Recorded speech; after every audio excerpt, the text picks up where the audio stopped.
Good evening, everyone, and welcome to the Plan Commission ARB for July 18th.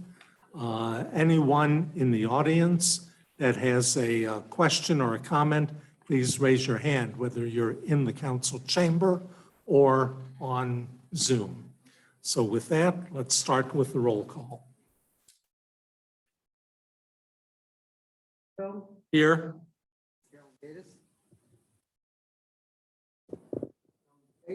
Here. Here. Robert Dunlop. Here. Here. Okay, we'll move right into our first item, which is a discussion on solar panel regulations. And let's see, I think Ryan. Sure. So we're going to put on the screen. 1 second here. So this is a letter from the Sustainability Committee. They met previously in May to discuss and have recommended that the ARB consider modifications to this renewable energy section of the zoning code, specifically addressing the restrictions from solar panels being located on a front-facing roof. If you want to see if there's any panelists here, we were hoping that a member from the Sustainability Committee would be here tonight to represent this request. So we're going to check the panelists now. If there is not, then I recommend that we could still have a little discussion, and you can either decide to wait for another meeting when we can solidify attendance from the Sustainability Committee members, or direct staff to look at this and review some similar regulations and potential drafts and directions to go.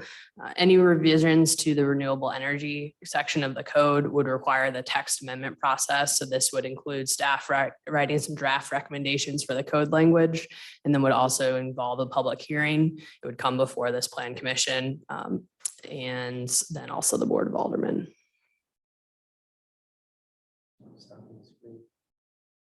Yeah.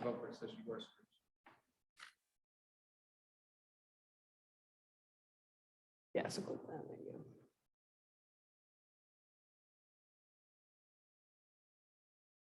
go. It looks like there's no representative from the Sustainability Committee in our attendees list at this point. Well, with no one from the Sustainability Committee, I think we should start the discussion, see where it goes.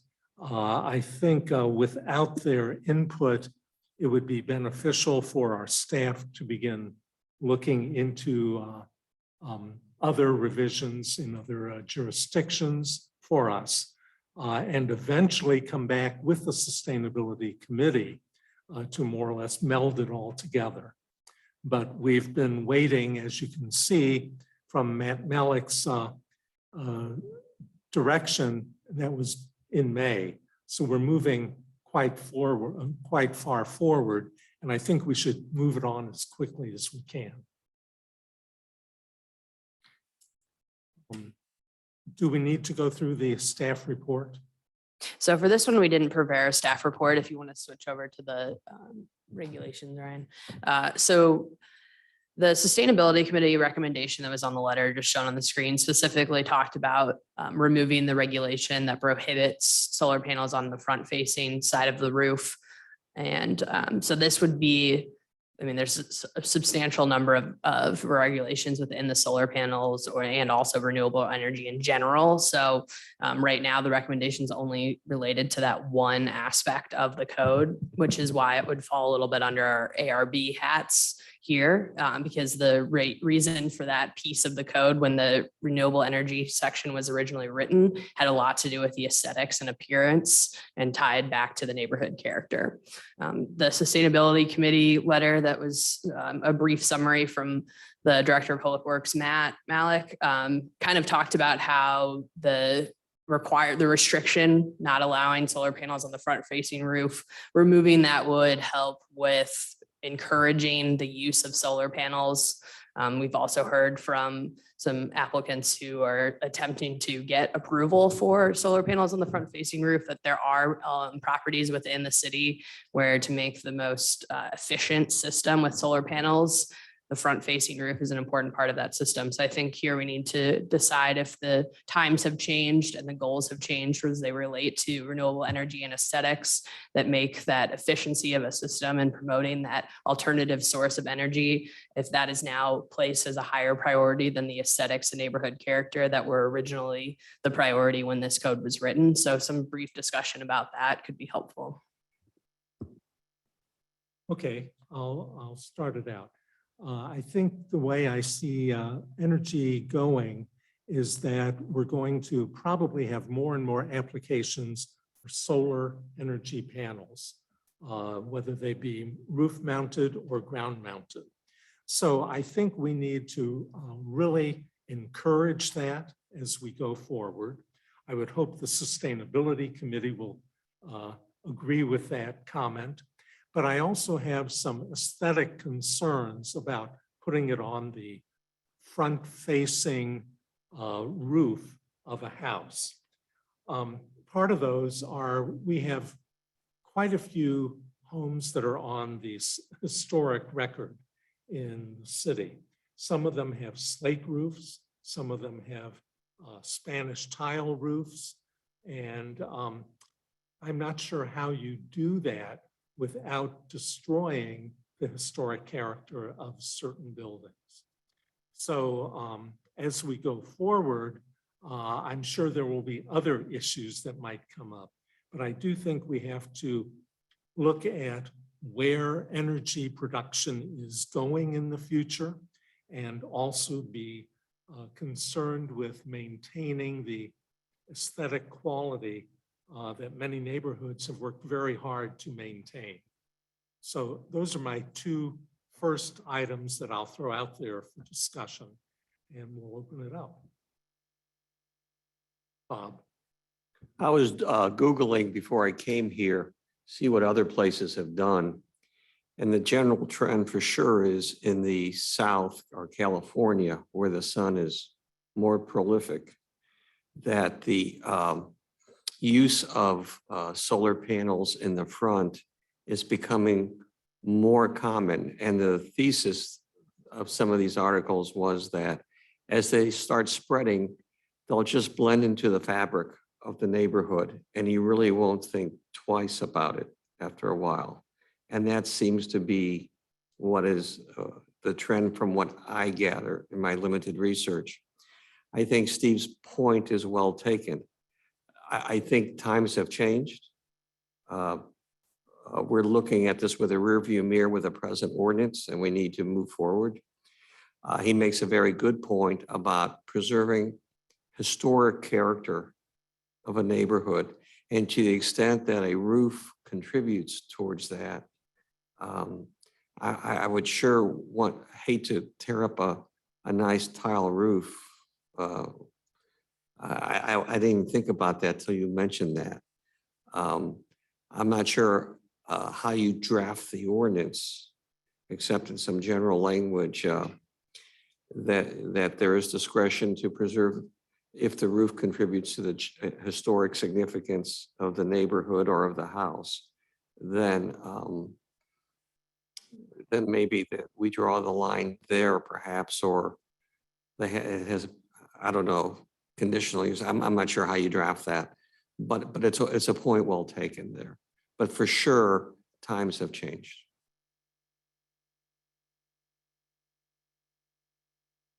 Steve, I would agree with you. My concern would be the aesthetics on some of the homes, that what we've seen to date, the roofs have been fairly simple and not a significant piece or significant part of the architecture of the overall building.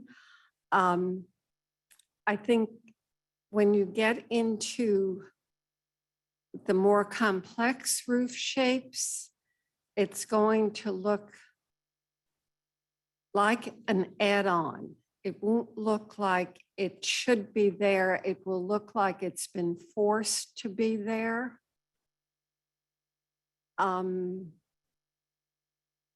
That concerns me. I'm all for being energy efficient. I grew up turning on the light when I went into a room and turning it off when I left a room. And if there was enough light in the room that I didn't need it, don't turn it on. So I'm 100% energy efficient, but the aesthetics are a concern because that does impact us more than we realize psychologically. So I'm concerned, even without going to a slate roof or a tile roof, where it definitely would look like something had been plopped on it. The shingle, the asphalt shingle roofs, fiberglass shingle, all of those can handle, if it's a simple roof plane, it can handle solar panels.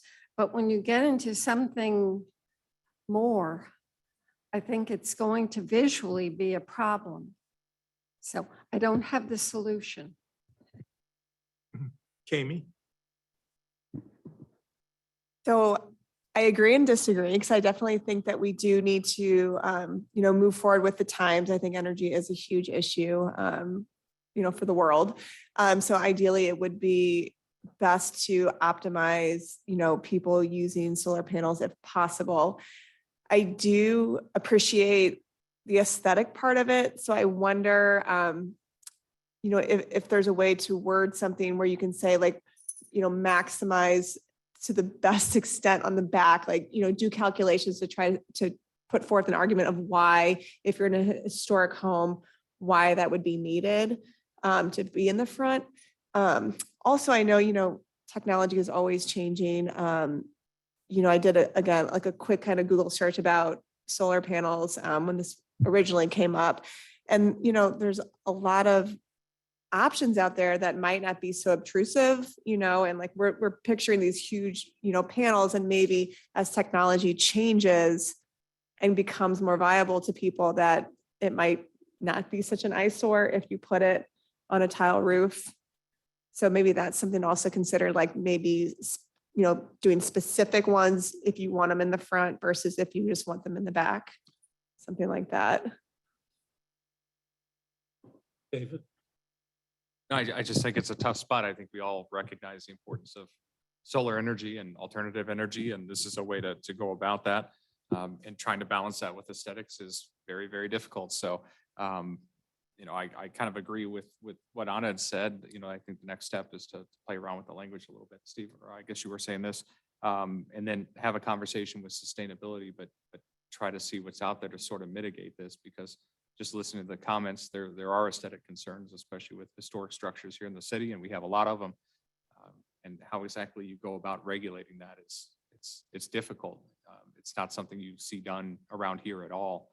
So we really need to do some research and see what we can find kind of nationwide in areas that are sensitive in that way from a historic standpoint.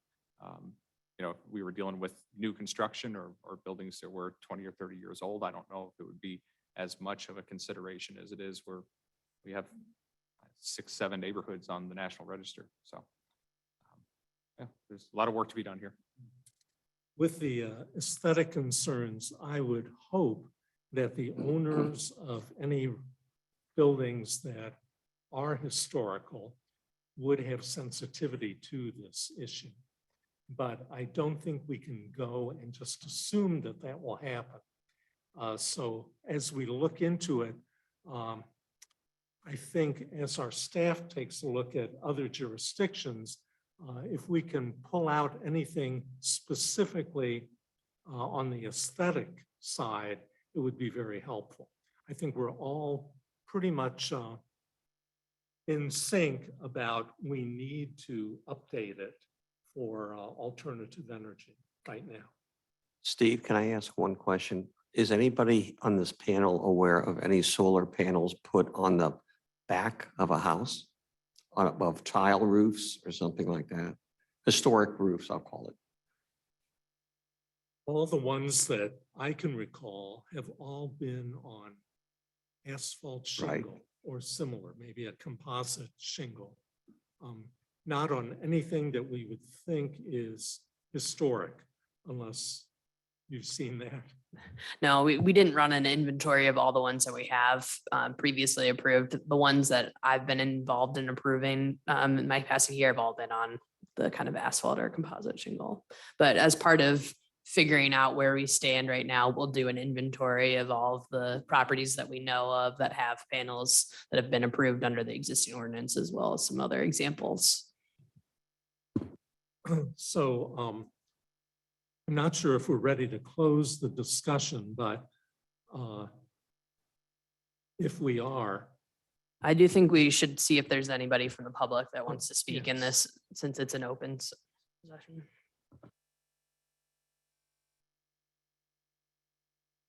okay, Kathleen, oh no, Mr. Zhang, Kathleen's on.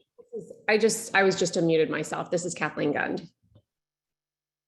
did you have a question, Kathleen? No, I have a comment for the board. As I've been listening to the discussion, the discussion has kind of talked about like, well, if someone wants solar panels, why do they want to put them on the front? Couldn't they put them on the back, or couldn't they put them where we don't see them? So because I have a solar system on my house, you are not open to putting them everywhere. The south facing roofs are the most efficient and effective. You don't put them on northern facing roofs, or at least not at this point in time. You can put them on east facing and west facing roofs. So this isn't a matter of, so-and-so wants to put a solar array on the front of their house. They don't care about what their neighbors think or what the aesthetic is.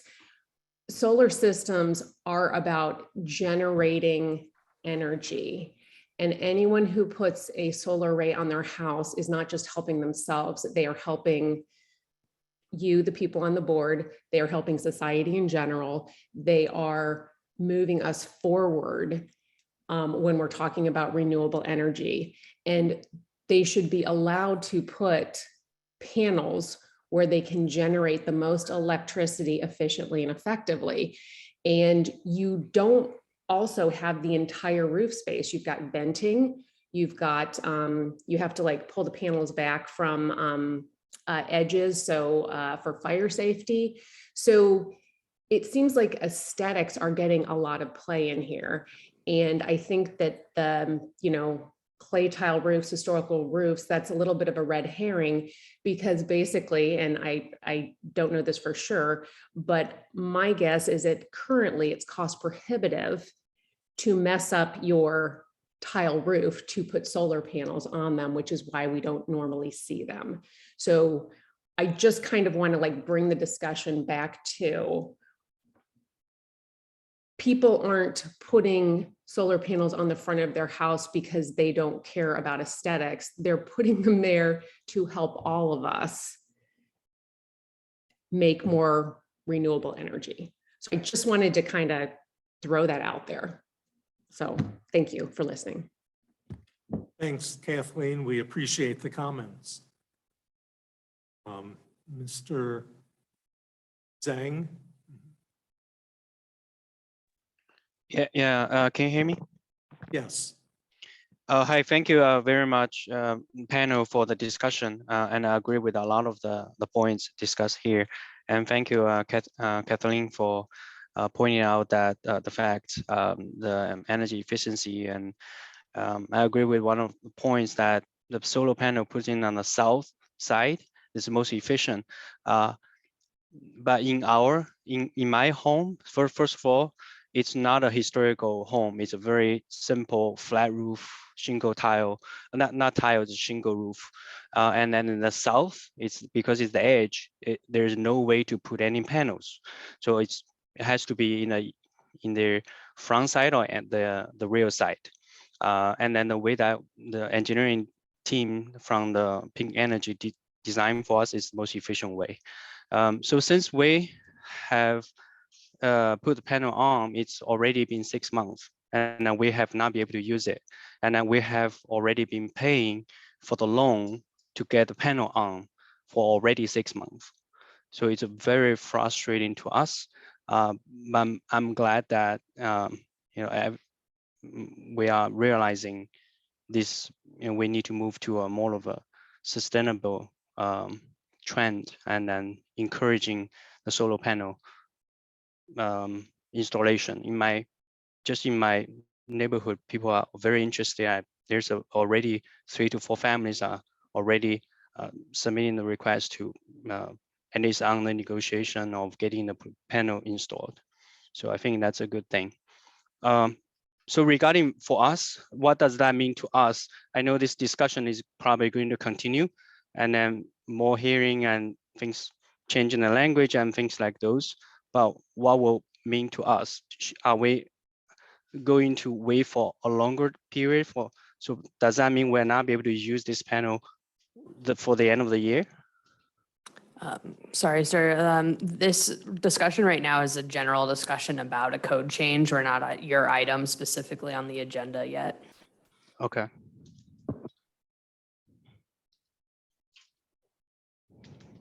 Thank you for your comments, Mr. Zhang. As the director has already said, this is part of the discussion. We'll get to your actual application in a few minutes. But eventually, we will have to be dealing with applications that either meet all of our regulations, and the regulations may be open to change in the near future with the Sustainability Committee and what our staff discovers being used in other jurisdictions, or there could be alternative compliance or an application for a variance that could also be done. So are there any other comments in the discussion part of the section? Just one. I think I recall seeing information in one of the many trade magazines I get on solar shingles, which would be something that I think, should look into. And maybe that's what's on the front of a house so that it blends in more with the roof at the front. And then the panels in the back, I don't know. But it's another, I think, coming technology. And obviously it's far enough along that it was in one of the trade magazines that you could, circle a number or email them for information. I too have seen that in the periodicals, but I could never determine how efficient those were compared to regular solar panels. So I think that's another thing that may have to be looked at. If I recall, I think it was the Tesla Corporation that is putting the solar shingles together, and maybe some competitors also. Any other hands up? No? Okay. I think we can close the discussion at this point, or does staff have any other questions for direction? No, we'll touch base with the Sustainability Committee and get another discussion on the books for us and them. And in the meantime, staff will start gathering some information to address some of the comments and figure out some options. Then we can kind of present almost like case studies, I think would be really helpful for us to kind of go through and see how these have been addressed in other similar communities across the US. And then we'll start to lead into some drafting of code. Thank you. Let's move into old business. Item number 1, 750 Wenneker Drive.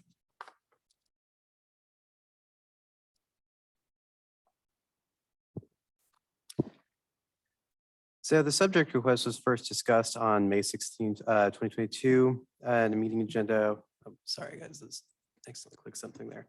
The meeting agenda was continued to the following meeting. The Architecture Review Board voted to give the applicant more time to consider options for the city's Sustainability Committee in regard to the existing solar panel regulations. Without any updates from the applicant or the Sustainability Committee, the request was again continued in June and again in June 20, both on the 6th and the 21st.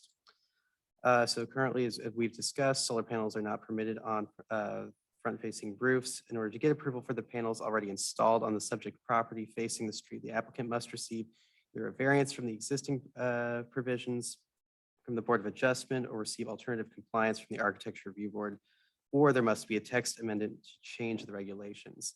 The City Sustainability Committee is supposed to have been discussing that and was supposed to be here today to provide some input on that. So the subject property is located on the east side of Winokur Drive between Winlow Drive and Tanglewood Drive. The applicant proposes to install has installed 6 rooftop solar panels on the west front-facing portion of the pitched roof of the home and 8 solar panels on the east rear-facing portion of the pitched roof. These solar panels measure 6.5 by 3.5 feet and are positioned in a symmetrical fashion. They're set back at least 3 feet from the edges and peaks of the roof. So Article 27 of the city's zoning regulation includes provisions for renewable energy systems. Section 405-3880 outlines the requirements for the construction, installation, and design of systems, including roof-mounted solar energy. When located on sloped roofs, solar energy collectors shall be located on the rear or side-facing roof as viewed from the front street. 6 of these proposed panels are on the front-facing slope of the roof, while the remaining 8 are located in the rear. Other than location of the 6 panels, the proposed design conforms with the city's regulations. Section 405-3920 outlines a process for approval of designs that do not comply with the provisions of renewable energy systems, but meet the intent of the regulations. As mentioned before, the Architecture Review Board may approve with alternative compliance, or the Board of Adjustment may move forward with a variance. While the installation of the solar panels has grown in popularity across the country, there is still a relatively small number of single-family homes with renewable energy systems in the city. This makes the location of solar panels on a roof facing the street more noticeable and less compatible with surrounding character. Given the orientation of the house, the style of the roof, and the location of adjacent existing mature trees, the proposed location of the solar panels would likely yield best results for the success of the energy system. It's in the front, the low slope of the roof will help reduce visibility. However, with 1-story structure, the proposed solar panels will be visible from the public right of way. Staff recommends that the applicant apply for alternative compliance or a variance. Okay, thank you. Mr. Zhang, are you still there?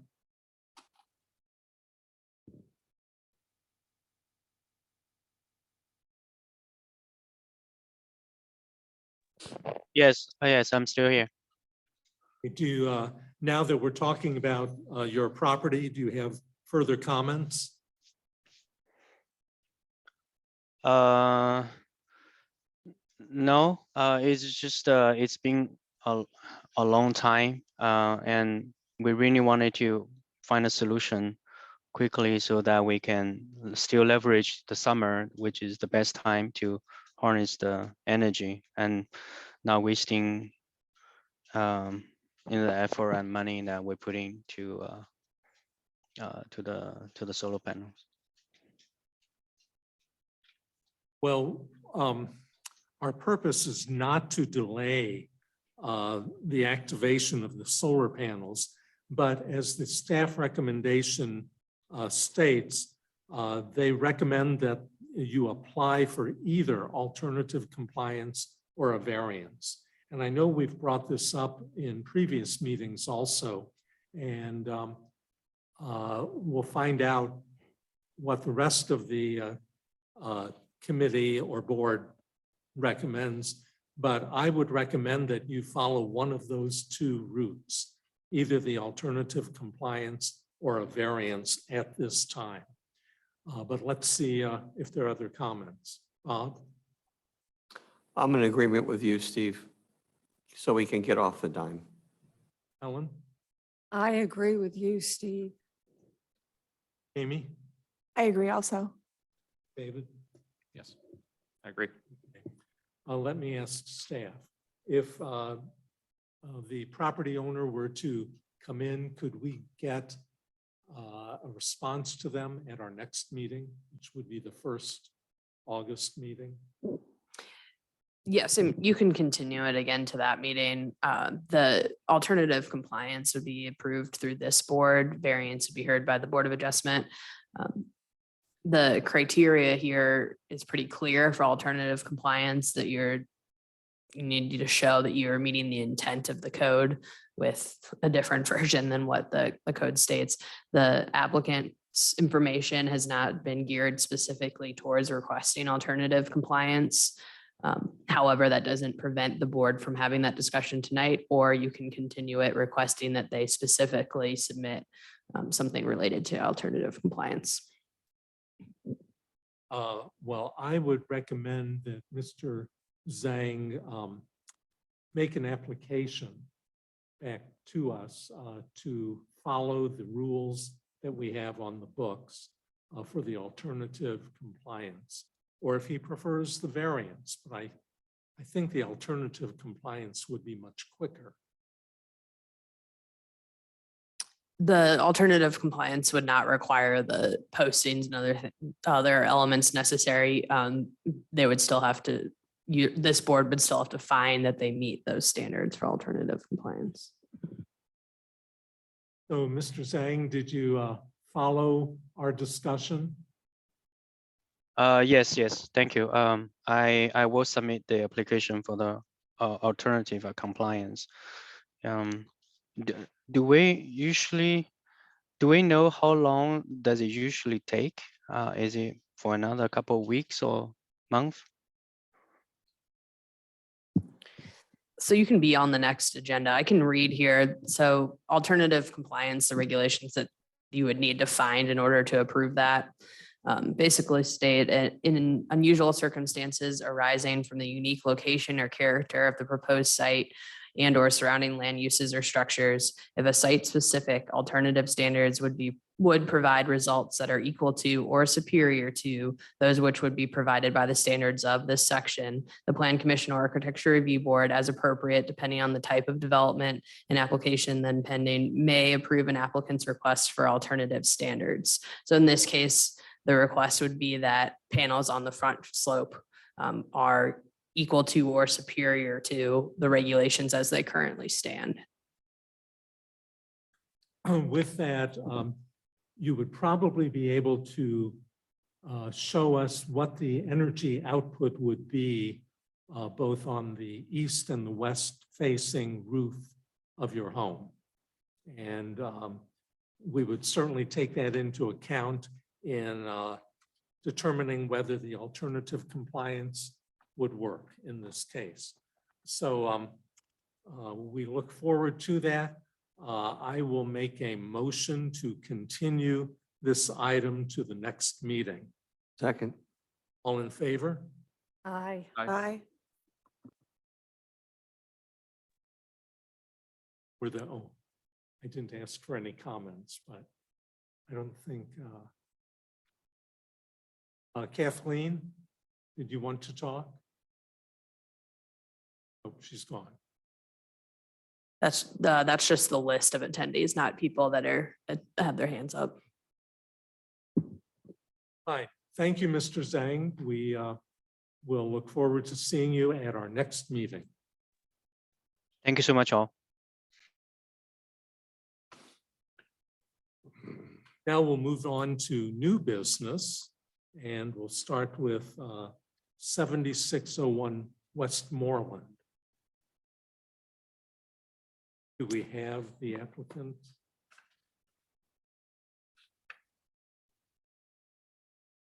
Mr. Sherborne? No, he is for the public art piece. Mhm. Ms. Wolf?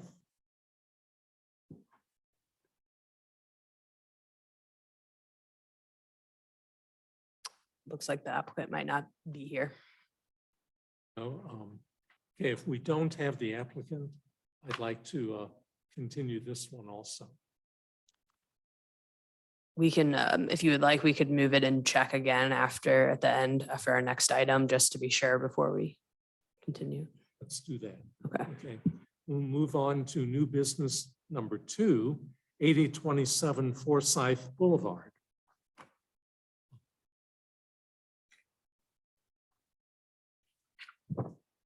Right, so this is referring to a public art installation that is going in at the subject property located on the north side of Forsyth Boulevard between North Brentwood and North Merrimack.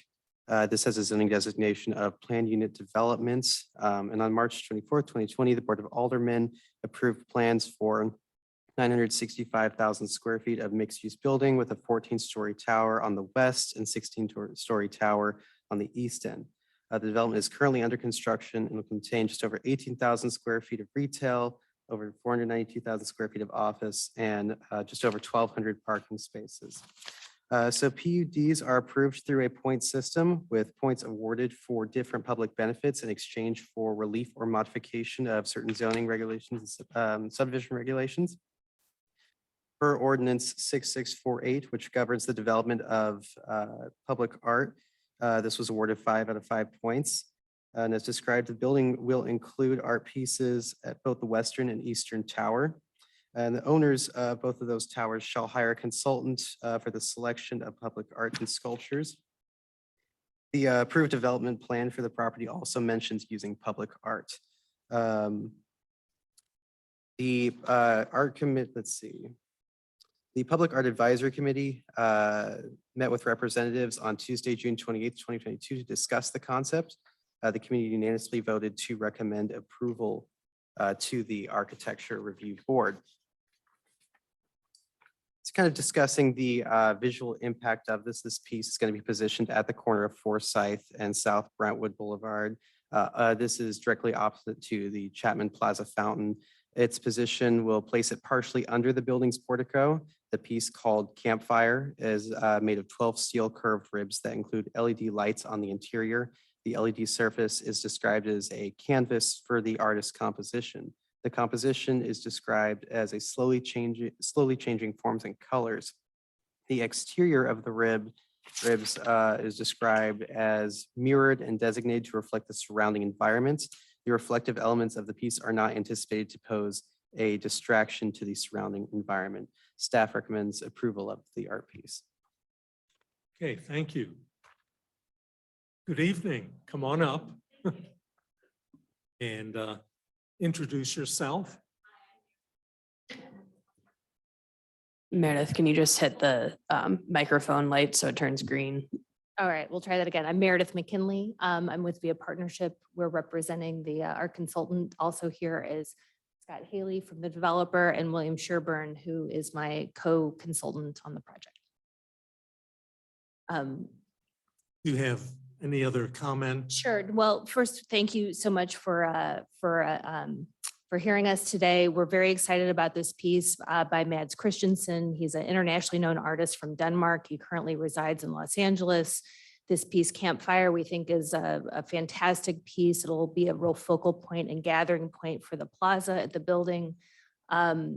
We think the scale is going to be fantastic. It'll be really approachable and interactive for pedestrians using the plaza, but also visible for cars traveling along Brentwood and Forsyth. And then, of course, its proximity to the park and the Chapman Plaza. This idea of campfire, we think, is really a great a very contemporary piece, but the idea of gathering as well as the idea of campfire related to parks is really special.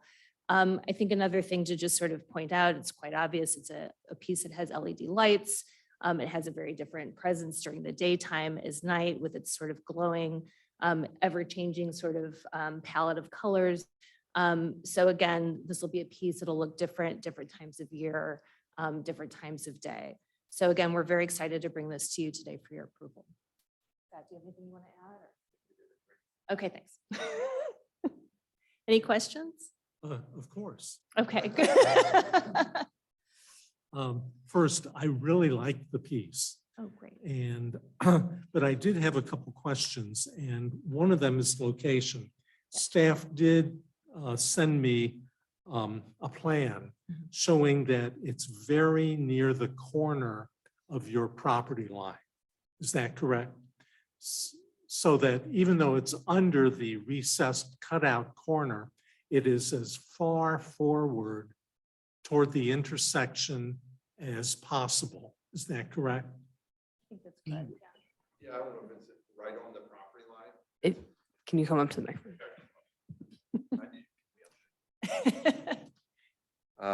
My name is Scott Haley with U.S. Capital Development, and I swear to tell the truth.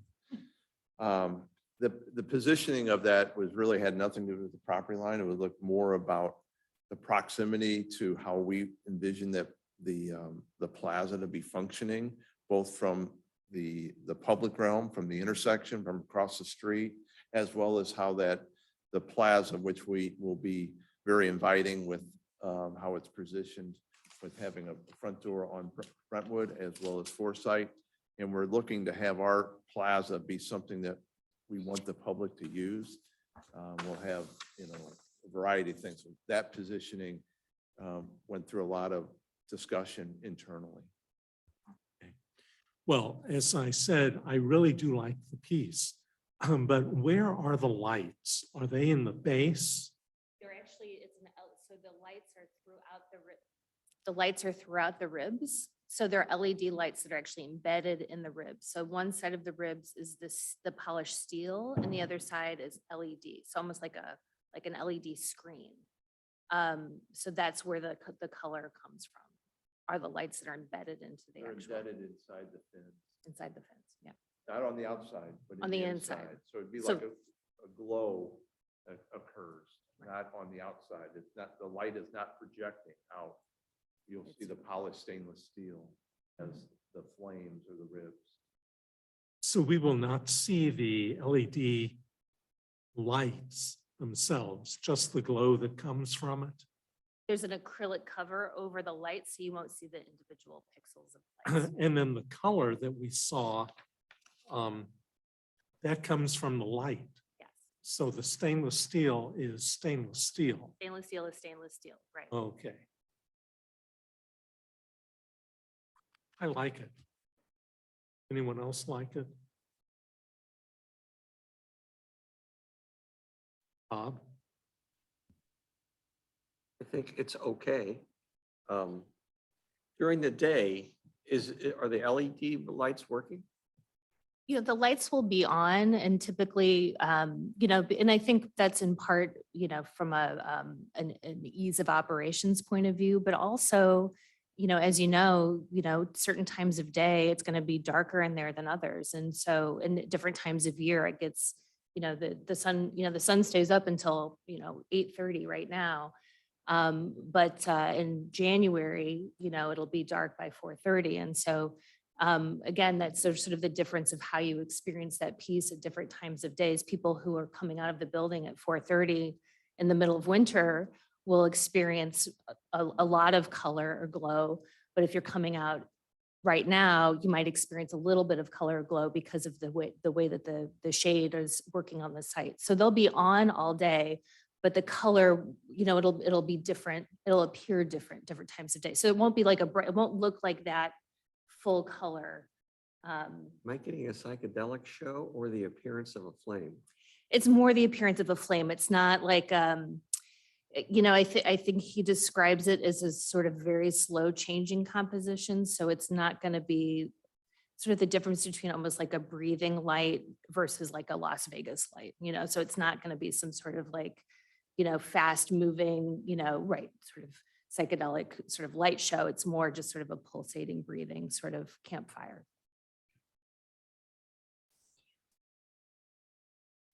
Ellen? I'm wondering about the headlights of cars. Have you thought about that? Yeah, I think that was taken into consideration with the sighting. So it's elevated up on the plaza. So you're not going to have direct lights because of the elevation. And then the piece has a base on it as well. So So, and I know that you've looked at that in the siding, that it's not going to be, you're not going to be getting direct headlights on that. Okay. So the seating in your renderings will not be there. It will just be the sculpture. There's no seating shown here. I mean, we have a program that we're not gonna have fixed seating. Jim Coleman has been, he just got back from Europe and very different countries. And the prior 2 years, he brought back a lot of concepts that we've been incorporating. A lot of cool seating that we've seen in London, Norway, that we're gonna be doing, that's gonna be able to be interchanged depending on the functionality for that space, rather than having static benches there that will be maybe in the way or not be conducive to what we think will be occurring there. I mean, one, we want it inviting. One, we love the idea of even though it's called campfire, the whole idea of the creation of people coming together for eons, and how it's situated from the fountain. It's been, I think, very important to us. But how we look at probably having public pop-ups, or we're going to have, lemonade day or snow cone day or margarita day or whatever. We're going to be unlike any other building. We're not unlike the Centene building. We're trying to get people invited to our building in the lobby. And I think our artwork and what we're doing throughout the building is indicative of what we're trying to achieve. And we think we went through a lot of pieces. I know Willie's on the Zoom, but we went through a lot of pieces, and it wasn't until we got to this where the 7 people on our group said individually, not all said, this is the piece. So for a lot of different reasons, but I think it complements what we're trying to do in our corner. And we're excited about how that plaza is going to be a public plaza. No, I like the piece. I think it'll be interesting. Amy? I like it too. Just a quick question. So the ceiling that it is under, like, what is that ceiling height? Because this is what, 10 feet. Well, the art piece is 10 feet. So what is We're 18 feet Okay. to that where you see kind of the wood. Mhm. And that wood runs from inside the building all the way throughout. So the wood looks like it's extruding from the building. There is another roof where you see this indentation where you can there's another roof that's like 30 feet. So it's Okay. not completely, it's still covered, but still open based on that. Okay. Yeah, because the scale of this one just it seems to dwarf it a little bit. We do have another, do you have the other rendering or so that maybe? There's another shot, potentially same image perspective,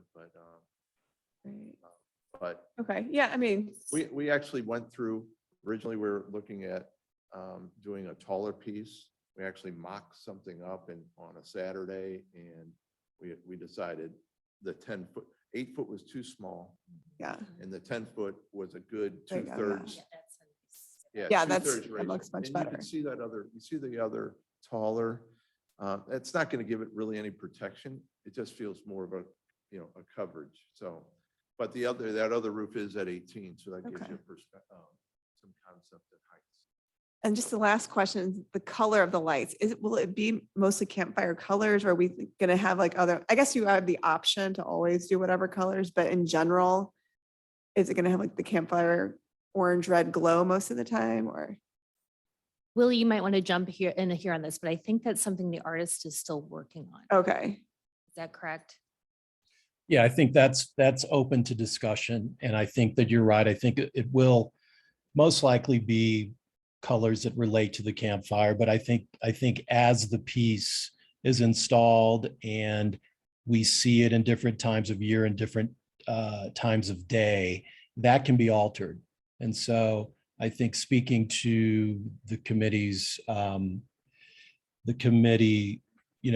Vegas versus the sort of more subtle light. It's definitely going to be a subtle light that will enhance the space and not really draw attention that is, in a disparaging way.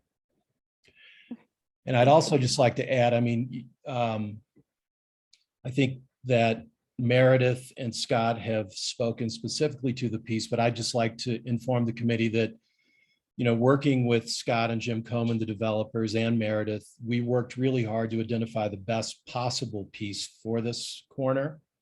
And we led the developers, Meredith and myself, led the developers through a really extensive search for artists. And this piece was vetted from many capable candidates, and that we're confident that it is and will be the perfect piece for this corner. We're pleased to have the full support of the Public Arts Advisory Committee. I think that was very important for us to speak to them and get their input. And we really believe it's going to be a great complement to the piece that Commerce chose from their collection, the Barbara Hepworth, which will be installed at the entrance of the East Tower. So I think that it was a extensive search, and I think we, as Scott said, we landed on the right thing. So I'm glad you guys like it.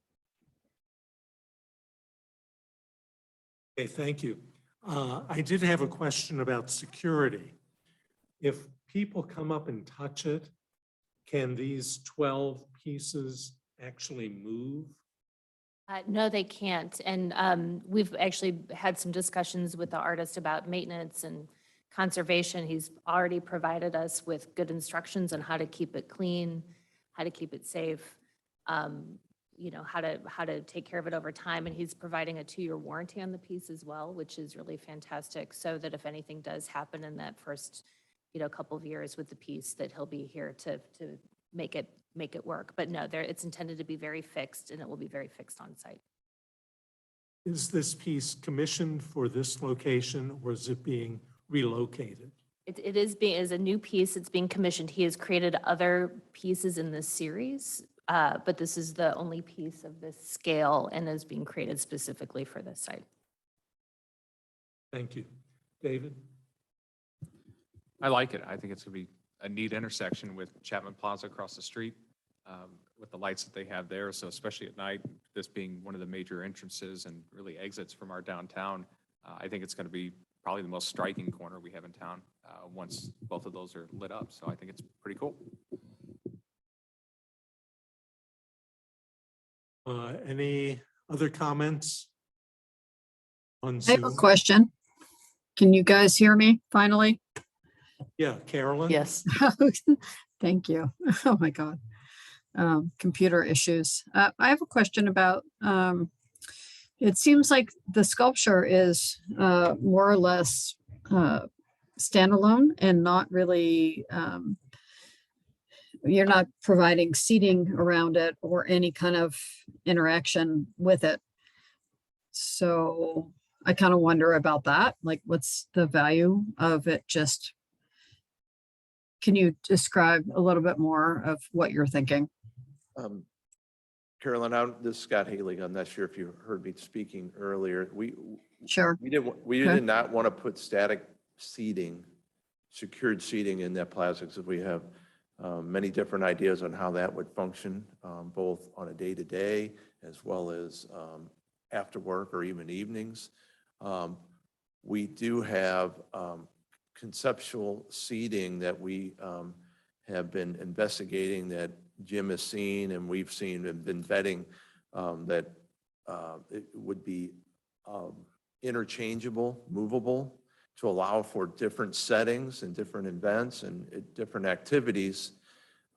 We are going to have seating out there. It's just going to be in a different realm. We are going to have we are contemplating putting some more permanent seating along the Brentwood side on that, under the arcade or near that arcade there, that would be a more permanent basis. But our intent is to really activate, God, I love to say that word, activate this intersection, and having the multiple different, seating that's going to allow us to create that, I think will make the Art Plaza very enjoyable. Right, but you're not showing it, right? You're saying it, but you're not actually drawing it or showing it to us right now. We're here for we are here for the art piece. The seating, it's important, but I think that we're certainly not showing it in this context.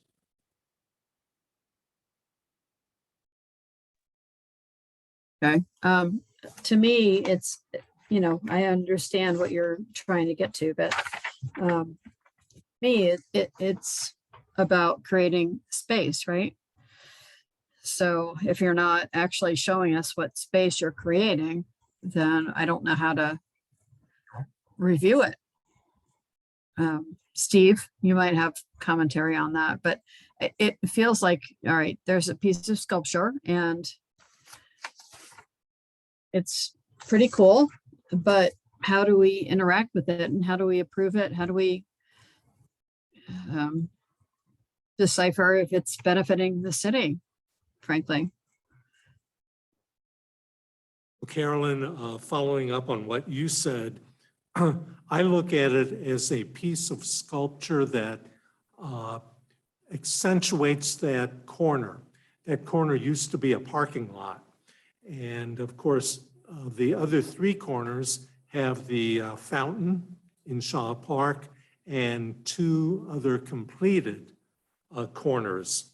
So I saw this one as relating to the park and being a standalone sort of monument on this intersection that I really didn't see any seats being needed around it. In fact, I felt if there were seating around it, then it becomes more like a campfire that we've all known as kids. But I thought the seating would take away from the actual appearance of the sculpture. So I feel comfortable with it in that location without any permanent seats around it. Hopefully people will see it, want to walk around it, see it from different angles, look through it, see the different colors, maybe seeing the sunlight reflect off of it at various times. So hopefully it will have a lot of change built into it, even though it doesn't move. Okay, I can see that point. I think if it draws people in, right? I mean, it's not just a piece for people to be like, oh, that's cool, which is fine.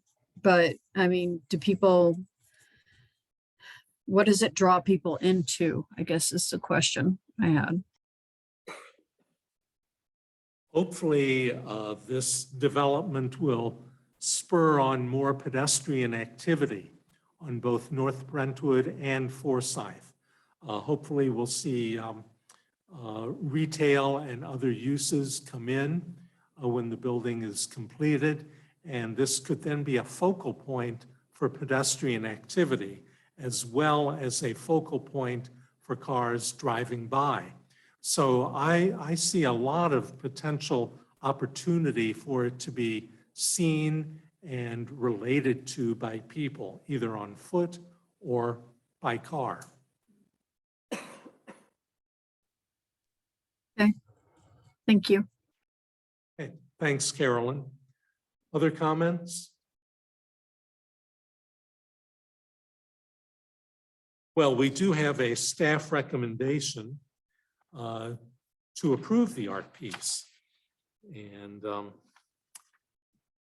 we have a motion to that effect? I move to adopt the staff recommendation to approve the art piece.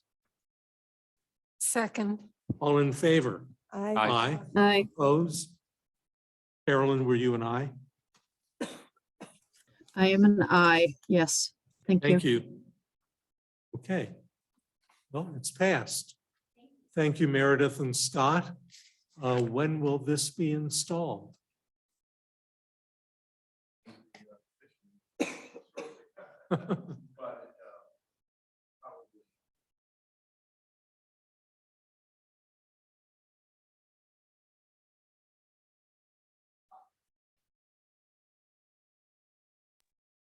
We can't hear them.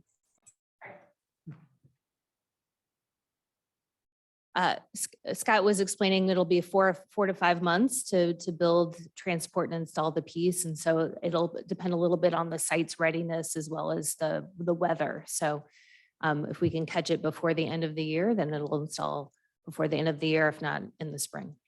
Okay. Well, thank you. Good luck with it. We look forward to seeing it in position. Okay. Let's see, do we have anyone for 7601 Westmoreland?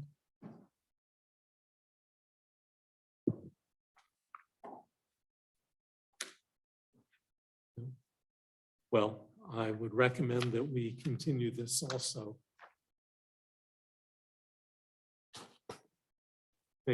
I'll make a motion to continue 7601 Westmoreland Avenue to the next meeting. Second. All in favor? Aye. Aye. Okay. I think we've come to the end of our agenda. There's no one else in the room, in the audience at least. And from staff, do we have anything else we need tonight?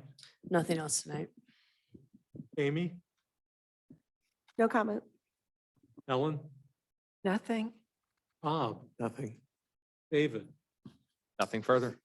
Okay, well, with that, we are adjourned and we can turn off the recording.